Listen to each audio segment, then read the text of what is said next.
आषाढ म्हटलं की महाराष्ट्रातल्या प्रत्येकाच्या घरोघरी धपाटी आणि उसळ हा बेत असतोच.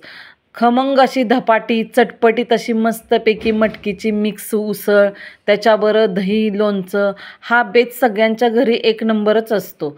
तर चला आज आपण तीच रेसिपी पाहूया.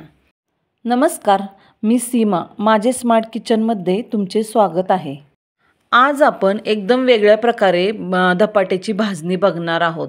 काय झालं, मागच्या दिवाळीत माझं चकलीचं भाजणीचं पीठ खूप उरलं होतं. म्हटलं आता काय करायचं, म्हणून मी त्याचे आहे ना धपाटी बनवले. तेव्हापासून माझ्या घरात आहे ना सर्वांना ह्याचेच धपाटी आवडतात. तेव्हापासून मी असेच धपाटी बनवते. तर आता मी तुम्हाला सांगते मी कसं किती काय प्रमाण घेतलं डाळीचं, तांदळाचं वगैरे. तर इथं मी तांदूळ आहे ना 3 ग्लास तांदूळ घेतला आहे. त्याच्यात हरभरा डाळ 1 ग्लास घेतली, मुगाची डाळ 1 ग्लास घेतली, अजून उडदाची डाळ 1 ग्लास घेतली, अर्धा ग्लास पोहे घेतले, अर्धा ग्लास शाबूस तांदूळ घेतला. त्याच्यात मूठभर असे मी धने टाकले, कच्चेच धने टाकले. त्याच्यात धने टाकले, त्याच्यात अर्धा मूठ थोडेसे जिरे टाकले आणि ही भाजणी आहे ना कढई अशी मंद गरम होऊन दिली आणि त्याच्यात हलकीशी अशी भाजून घेतली. सगळी भाजणी व्यवस्थित भाजून घेतली. नंतर ती थंड होऊन दिली. थंड झाली की मग नंतर ती दळून आणली गिरणीतून. तर आपल्याला आता मस्तपैकी चकलीच्या पिठापासून एक नंबर भाजणी. मुलं डाळी वगैरे खात नाहीत ना, तर अशा प्रकारे त्यांच्या पोटातसुद्धा डाळी, प्रोटीन वगैरे जातात.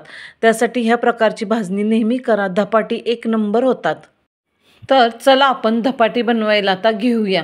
इथं मी 9-10 धपाट्यांसाठी आहे ना 3 वाट्या मोठ्या असं भाजणीचं पीठ घेतलेलं आहे.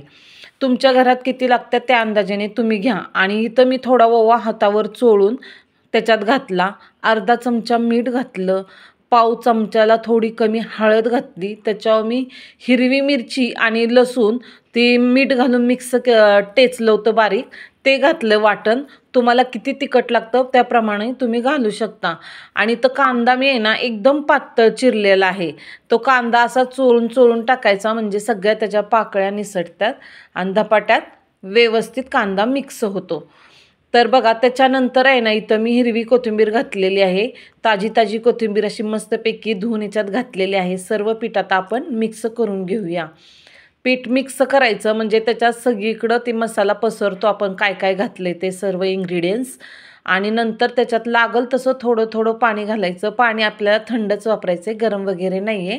थोडं थोडं पाणी घालून आपण पीठ एकसारखं मळून घ्यायचं. पीठ मळता नाही का नाही आपल्याला पाणी थोडं थोडं वापरायचं आहे. आणि पीठ जास्त घट्ट नाही करायचं आणि जास्त पातळ पण नाही करायचं. कसं आहे, थालीपीठ बनवताना आहे ना आपल्याला पाण्याचा हात लावूनच ते थापायचं आहे. बघा, मी अशा प्रकारे हे पीठ भिजवलेलं आहे. तर तुम्ही अंदाजानेच पीठ भिजवा. नंतर आपल्याला पाण्याचा हात घेऊनच थालीपीठ थापायचं आहे.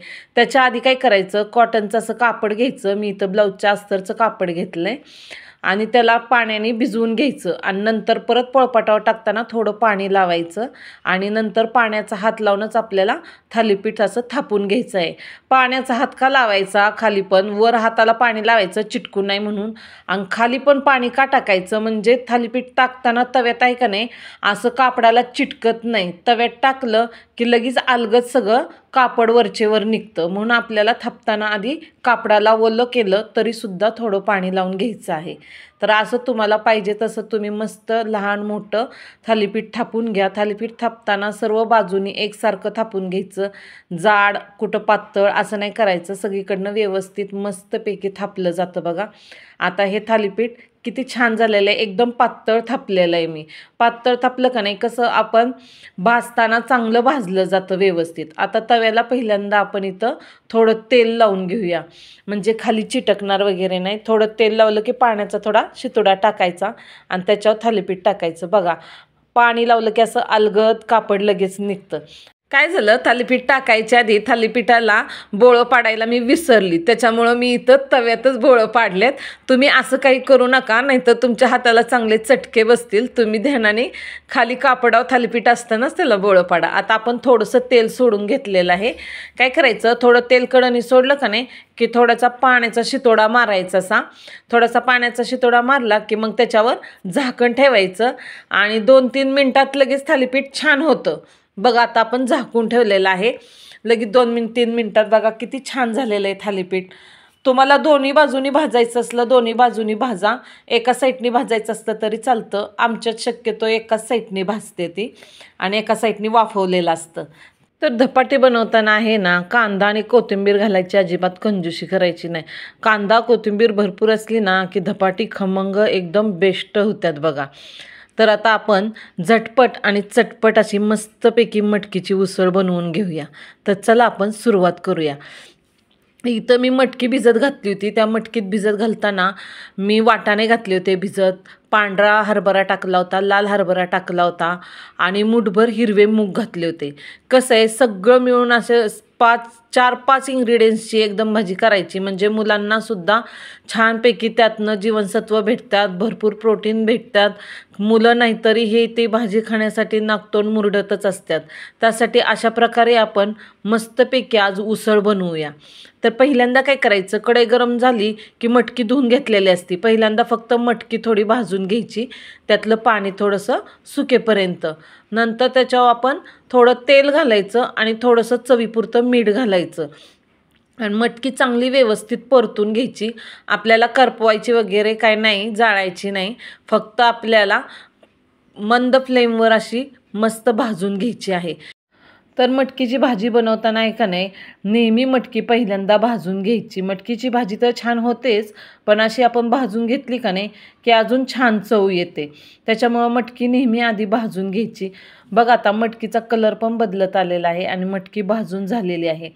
तर आता आपण इथं मटकीला फोडणी देऊया. मी इथं कढईत अंदाजे बघा 2-2.5 पळी तेल घेतलेलं आहे. त्याच्यात थोडा हिंग घातला आणि थोडीशी कढीपत्त्याची पानं घातलेली आहेत. आपल्याला जिरं मोहरी वगैरे काही घालायचे नाही. आणि इथं मी दोन्ही सम प्रमाणात घातलेलं आहे. कांदा आणि टोमॅटो दोन्ही तेवढंच घेतलेलं आहे चिरून. तर आपल्याला कांदा टोमॅटो चांगलं मऊ होईपर्यंत एकदम परतून घ्यायचं आहे. त्यासाठी काय करायचं, आपल्याला पहिल्यांदा आहे ना, कांदा भाजताना त्याच्यात थोडं आपल्याला मीठ ॲड करायचं आहे. थोडं मीठ आणि थोडी हळद घालायची, म्हणजे टोमॅटो एकदम सॉफ्ट होतं आणि छान शिजतं. पण तुम्ही म्हणसाल आता जेवढी मटकी तेवढंच तुम्ही कांदा टोमॅटो घेतलं आहे, पण नाही, कांदा टोमॅटो आपण भाजलं का नाही, छान परतलं मंद आचेवर की ते सगळं थोडंसंच होत असतं. कांदा टोमॅटो बारीक होतं, त्याच्यामुळं मी एवढं घेतलेलं आहे. तर बघा आता आपण चांगलं मिडियम आचेवर हे सगळं व्यवस्थित परतून घेऊया. आता आपण याच्यात आहे ना सगळे मसाले मिक्स करून घेऊया. मी हा घरगुती कांदा मसाला 2 चमचे घेतलेला आहे आणि ही मी बारकाच चमचा धना पावडर घेतलेली आहे आणि तोच छोटा चमचा मी इथं गरम मसाला घेतलेला आहे. थोडी कोथिंबीर घेतली धुवून स्वच्छ. आता ही सगळं व्यवस्थित ह्याच्यात परतून घेऊया 1 सेकंदभर. सगळं व्यवस्थित छान परतून घ्यायचं, म्हणजे तेला मिठात सगळे मसाले छान भाजले जातात. त्याच्यानंतर आता ही मगाशी आपण भाजलेली मटकी टाकली. आता मटकी टाकल्यानंतर आहे ना, आपल्याला 4 ते 5 मिनटं व्यवस्थित छान परतून घ्यायचं आहे. व्यवस्थित अशा भाज्या छान तेला तिखटा मिठात परतून घेतल्या ना पाणी घालायच्या आधी, की त्याची चव चांगली दुप्पट होत असते. आता त्याच्यानंतर आहे ना, आपल्याला मटकीची उसळ करायची, सुक्कीच बनवायची आहे, त्याच्यामुळे अंदाजे पाणी टाकायचं.